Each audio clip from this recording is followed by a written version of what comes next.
Estamos de volta com o nosso programa Visão Social, esperando sempre contar com a sua participação. E olha, Paula Mendes, que é de São Paulo, ela disse: Medrado, muitas vezes, se a pessoa está com a autoestima baixa, sem autoconfiança, desanimada, desinteressada, sem prazer na vida, atribui esse sintoma à depressão, certo? Pelo ângulo espiritual, a culpa, o remorso, a mágoa e o ressentimento levam a pessoa a estados depressivos, podendo causar o desenvolvimento de doenças psicossomáticas e até mesmo câncer. Portanto, no que a doutrina espírita pode ajudar para prevenir ou até curar uma depressão? Ô Paula, essas questões que você coloca se completam e se complementam verdadeiramente, não é? Então a gente sabe que o processo de depressão com entristecimento prolongado, né, gera uma espécie de autoabandono generalizado, né? A pessoa se autoabandona nos cuidados, chega até ao ponto, muitas vezes, de negligenciar a própria higiene corporal, não é? Isto é fato. Olha, a doutrina espírita nos propõe andarmos de mãos dadas com a ciência. Então, é roteiro de iluminação, mas não quer dizer que a doutrina espírita seja também roteiro de medicação farmacológica.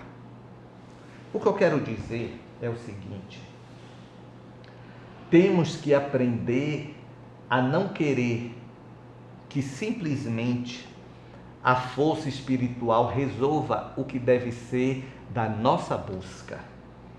Então, se você está numa depressão profunda, você deve buscar socorro médico, buscar tratamento específico. Precisamos andar de mãos dadas com a ciência. Agora, como prevenir a depressão? Você pode prevenir a depressão, se tendência você tiver, a buscar um mecanismo de análise, uma psicoterapia séria, uma psicanálise séria. Um trabalho voluntário também ajudará, mas o trabalho voluntário só ajudará se você já estiver resolvida nas suas questões. Está entendendo? Então, olha, não vamos dizer que o espiritismo vai poder tudo dentro de uma concepção proselitista, para não cairmos naquela vala comum de que só Jesus salva. Está entendendo? Não. Nós precisamos sim, porque a doutrina espírita nos propõe uma fé raciocinada. Então precisamos de razão, e a razão indica que muitas vezes precisamos buscar uma orientação médica, tá bom? Um abraço. Márcia Campos é de Belo Horizonte. Sei que as técnicas de meditação estão sendo atualmente bastante utilizadas pelos ocidentais. Mas, na sua opinião, como a meditação pode ajudar em um tratamento de saúde? Outro exemplo. Tem como utilizar a prece aliada à meditação no auxílio ao combate à depressão e ansiedade? Você utiliza a meditação no dia a dia? Como líder espiritual, você recomenda? Vale a pena? Ave Maria, quantas perguntas mais você está fazendo aqui numa só? Ave Maria, vamos lá, vale a pena? A impaciência e o corre-corre dos nossos dias nos deixa sem incentivo para a prática da meditação. O mais interessante, você veja como são as coisas da vida. Eu cheguei aqui hoje para fazer a gravação do programa e eu comentei com Mônica, uma obsessora encarnada que tem aqui na Cidade da Luz, não é? Que eu senti uma necessidade de fazer uma junção. Eu tenho feito umas palestras muito em cima disso, das questões emocionais, linkadas, digamos assim, aos processos espirituais. Mas pensando assim na validade de fazer isto ou não. Minhas últimas 2 palestras foram sobre autoestima e sobre ansiedade. E hoje, as 2, eu falei assim, eu vou fazer uns videozinhos rápidos sobre isto, para colocar aí no YouTube. E as 2 primeiras perguntas vêm exatamente ao encontro disso. né? A Paula me falou de autoestima e você, dentre outras coisas, fala da ansiedade, né? Perguntando se é meditação. Eu achei assim estimulante. Aí eu, depois que terminar aqui, fazer esses 2 pequenos vídeos para colocar na internet. Ô Márcia, olha, nós ajeitamos a meditação ocidental, a meditação oriental, né? Não fazemos como os orientais fazem, porque nós não temos a tradição da disciplina mental, não é? Você pergunta se eu faço a meditação. Eu faço, mas eu gosto mais de fazer a visualização. A visualização, eu diria que é uma meditação mais dinâmica, né? Na visualização, você coloca em imagens mentais aquilo que você quer conquistar, aquilo que está lhe faltando.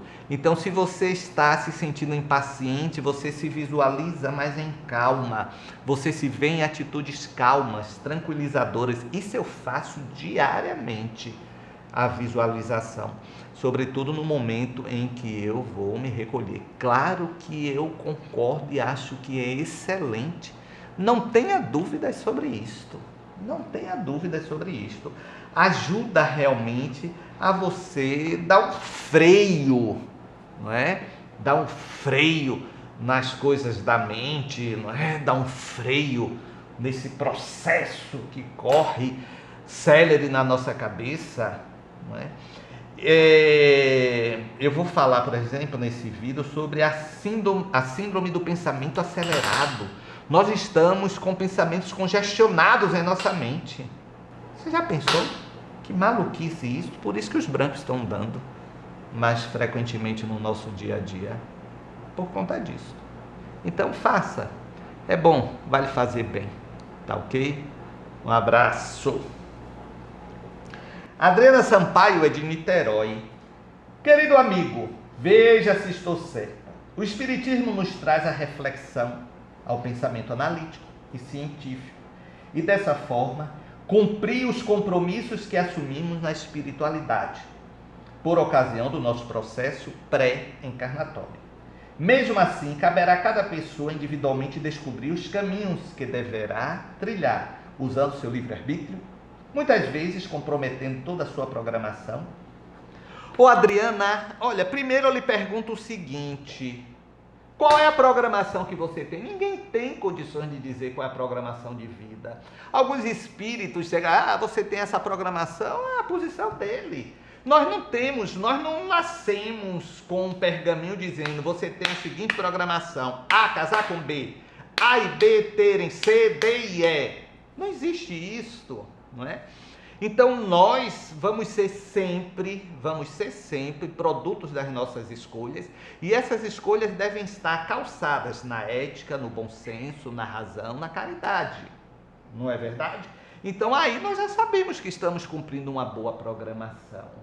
Não adianta achar que estamos cumprindo uma programação nos forçando ao que ainda a nossa alma não nos pede, mas nos disciplinando para que ela sempre busque encontrar o que de fato necessitamos, ok? Então, nós vamos a um intervalo, mas eu quero já deixar aqui a vocês o seguinte: no próximo bloco, vocês vão ficar com a inserção sobre a ideia de felicidade, que eu coloquei em uma palestra. Mas eu volto ao final dessas ponderações para me despedir de vocês, tá bom? Até já.